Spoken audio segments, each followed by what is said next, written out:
A nova lei federal que permite aos estudantes faltarem na escola por motivos religiosos entra em vigor este mês. Mas as instituições de ensino terão 2 anos para se adaptar.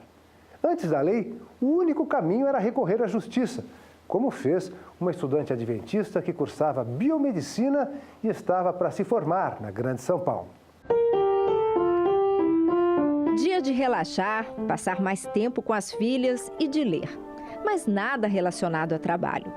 Na religião do Rabino Michel, a família judaica respeita o chamado Shabat, um período de descanso e oração que começa no pôr do sol de sexta-feira e se estende até o dia seguinte. Segundo a narrativa da Torá, da Bíblia hebraica, o livro de Gênesis, Deus criou o mundo em 6 dias e no 7º descansou, para contemplar a sua própria criação.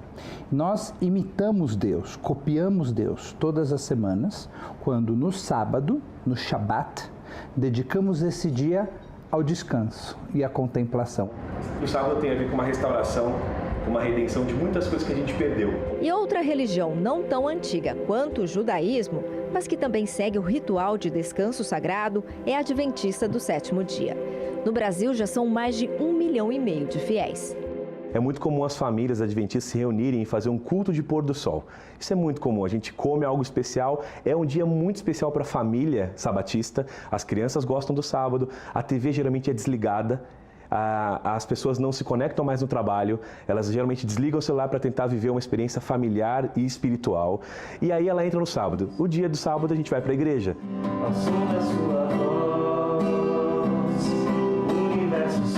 Gustavo é da 3ª geração de uma família que segue os ensinamentos. Ele conta que na época em que prestou o Enem, esperou o término da guarda de sábado para começar a prova. Ficou numa sala reservada com outros sabatistas. Quando eu cheguei lá, a pessoa que estava aplicando a prova, ela disse que a gente tinha que ficar sentado, a gente não podia ter contato com ninguém do nosso lado, né?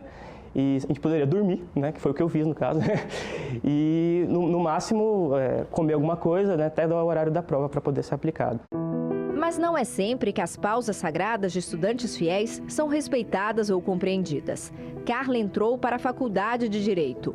No último ano do curso, passou a ter aulas aos sábados e não pôde colar grau por faltas. Ela acabou recebendo um convite para se formar em outra instituição. Fiquei 3 anos sem o meu diploma e nesse impasse. Então, quando eu recebi o contato dela, eu achei que era prudente ir até lá. Eu fiz as provas, fui aprovada em todas e aí então eu tenho meu diploma por uma universidade diferente da qual eu estudei. Contudo, esse diploma me viabilizou pegar então minha carteira profissional e então praticar, o exercício da advocacia. Nós temos histórias aí de jovens que levaram 3, 4, 5 anos além do período normal para se formar porque ele foi encontrando resistência. A liberdade de consciência e de crença e o livre exercício dos cultos religiosos são garantias constitucionais. Tanto que uma nova lei sancionada no início do ano permite que o estudante falte a provas ou aulas por motivos religiosos. Mas antes da lei entrar em vigor, o único caminho para fazer valer esse direito era recorrer à justiça. Um dos casos julgados pelo Tribunal Regional Federal em São Paulo foi de uma aluna adventista que entrou com uma ação contra a Universidade de Guarulhos. Ela estava fazendo o TCC, mas tinha aulas presenciais de orientação. Eram estas aulas, exatamente essas, que caíam no horário sagrado do sábado. Não é? E que ela propôs de todas as maneiras cumprir todas as atividades que presencialmente ela teria, ela cumpriria externamente e levaria o resultado. Mas isso não foi aceito. A decisão judicial manteve o entendimento de primeira instância que assegurou à estudante de biomedicina frequentar as aulas em horário alternativo. Procurada por nossa equipe, a universidade não quis se manifestar. Já a Associação Brasileira de Mantenedoras de Ensino Superior informou que orienta as instituições a fazerem as adaptações necessárias previstas na Lei de Diretrizes e Bases.